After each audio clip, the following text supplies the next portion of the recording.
Good morning, America. My name is John, and I am the traditional liberal. This is going to be a longer video today, but I think it'll be worth it.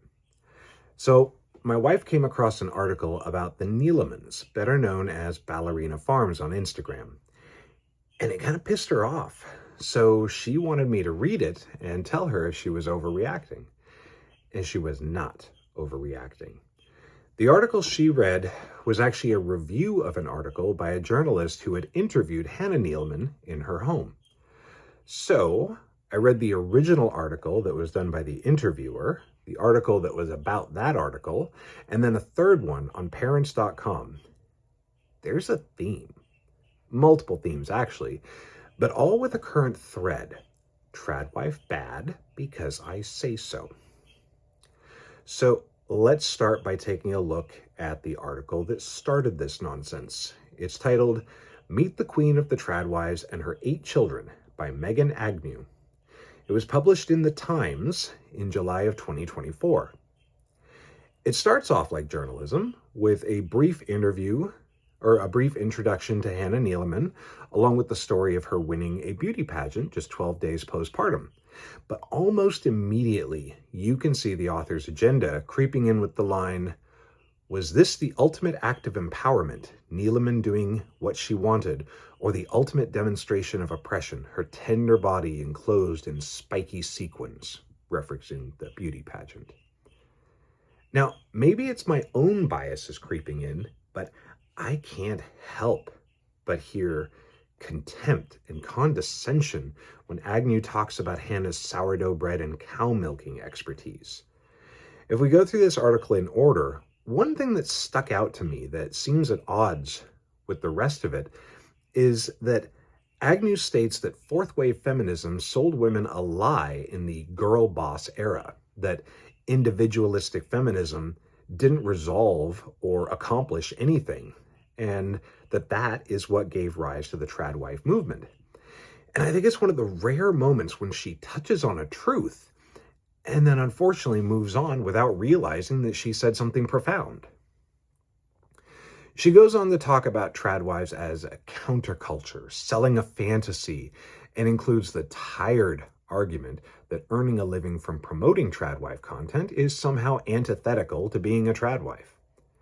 So she was shown the farm and told about their life, and then she asks if this is what Hannah had always wanted.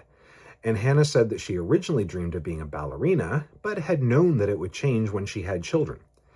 And this point gets glossed over a lot. See, Hannah went into her dream knowing that it would end because she wanted children. And that wasn't something that was forced on her, it was something she knew from the start. She talks a bit about her husband, how she met him, and the sacrifices that they both made.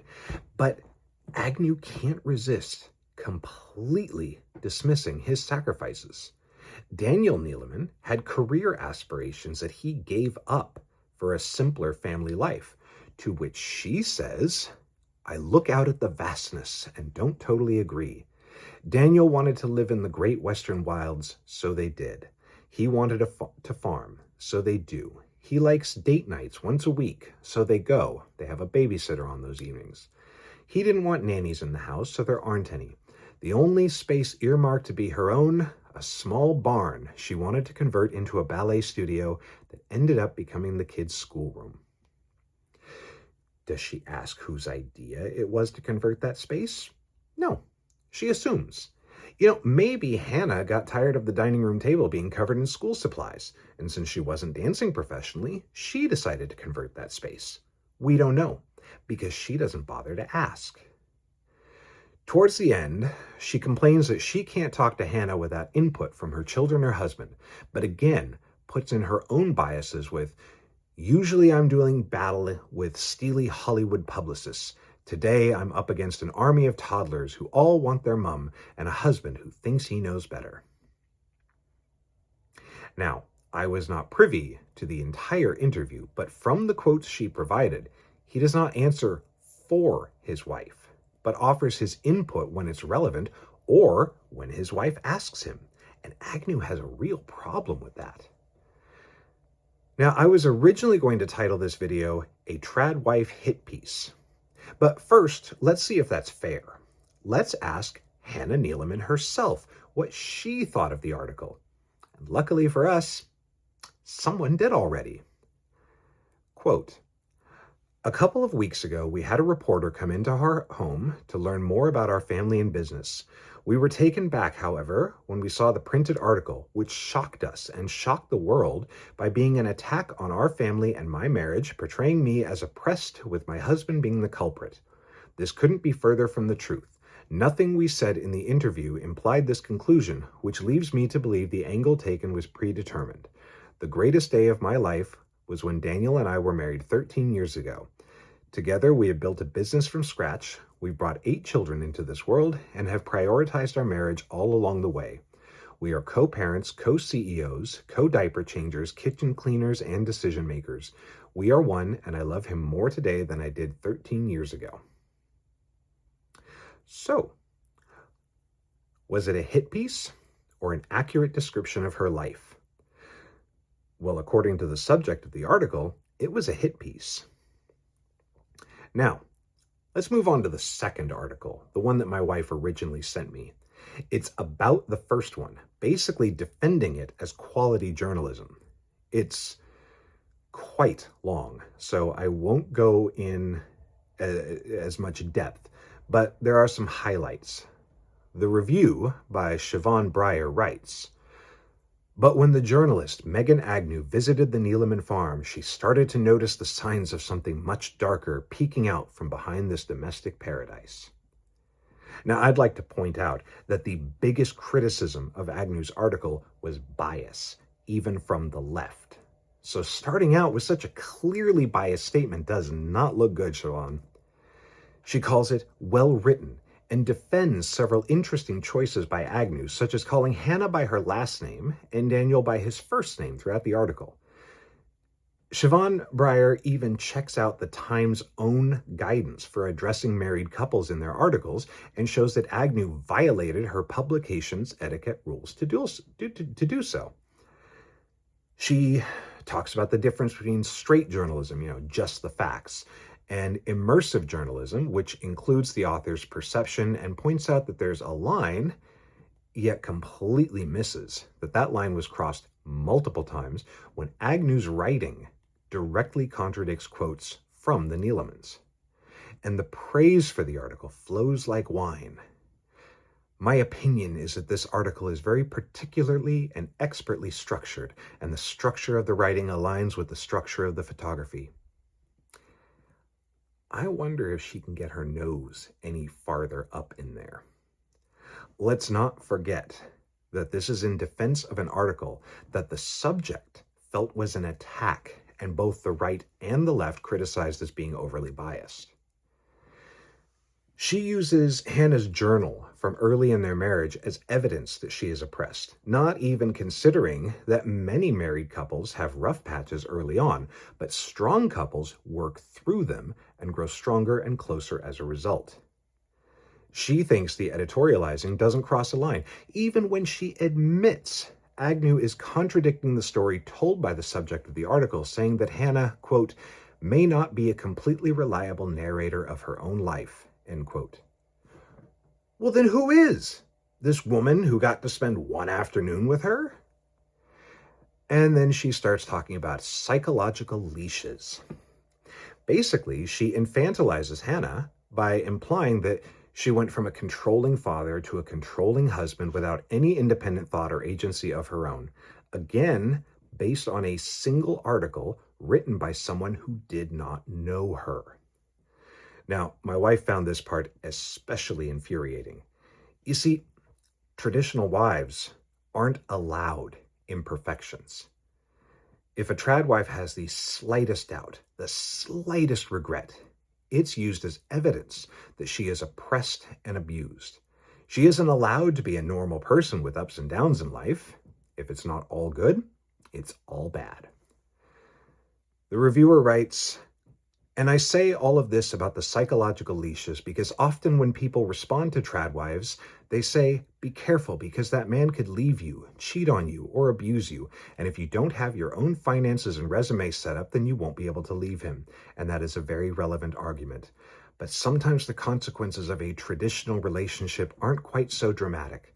Sometimes the issue is just a slow chipping away at the identity of one person in the couple until eventually they become a supporting character in someone else's life instead of the main character in their own.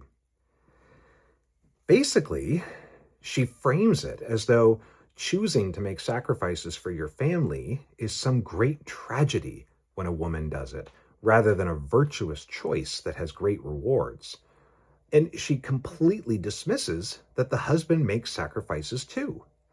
And it is not a failing to choose to not always center yourself in all things. This main character BS is poisoning our society. I'm not always the main character in my story either. Let's remember the words of Dante Alighieri. Quote, "In that book which is my memory, on the first page of the chapter that is the day when I first met you, appear the words, 'Here begins a new life.'" The last segment of this article is about the Neelemans' response to the first article. They decided that instead of demanding a retraction or suing for defamation, instead, they would grant interviews with others who had asked for them and flood the search results with more positive stories using the same keywords. And to my mind, this was the classiest way to respond. But Breyer's tone was decidedly whiny about it, as if this was dirty pool. The rest of the article deals with another family and isn't really related to the Tradwife discussion that we're having here, but you're welcome to click the link and read the whole thing yourself. I'd like to finish, though, with a third article from Parents.com titled, "What is a Tradwife and How Does It Differ from a Stay-at-Home Mom?"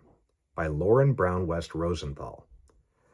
Rosenthal begins by talking about home ec in high school, using flowery language, saying that the teacher was cosplaying as a 1950s housewife and trying to prepare young women for domestic duties. The class was co-ed. She writes, "The Tradwife movement presents itself as an undeniable force for good in the lives of women, ignoring how some of its tenets might seem regressive." She does not say which tenets might seem regressive, just that they do. She goes on.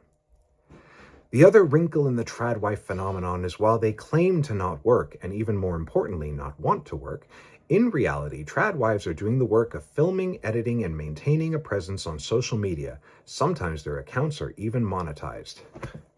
Monetized! The horror! The hypocrisy! Wait, that's not what Tradwives believe. They believe that the husband should be the leader of the family and the wife should support him. There is no Tradwife commandment, "Thou shalt not earn money." This isn't something Tradwives say. This is something Tradwife critics made up. Continuing on. And although their entire lifestyle revolves around so-called traditional values, they are constantly attached to their very modern smartphones. On top of that, they pretend that their husbands are the anchor of their families, but the only reason their families are getting any recognition at all is because of their social media-based labor. So-called traditional values. Smartphones. What do these things have to do with each other? Nothing. Again, this is something made up by people who criticize Tradwives. Throughout history, women have used the technology available to them. The smartphone is no different than a 1950s wife having a car or a dry cleaner, and they did. And they pretended that their husbands are the anchor, but the family gets recognition from their social media. Again, what do these two things have to do with each other? Nothing.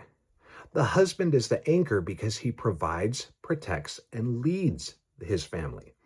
The recognition from his wife's social media is irrelevant to his role in his family. This is absolute garbage writing.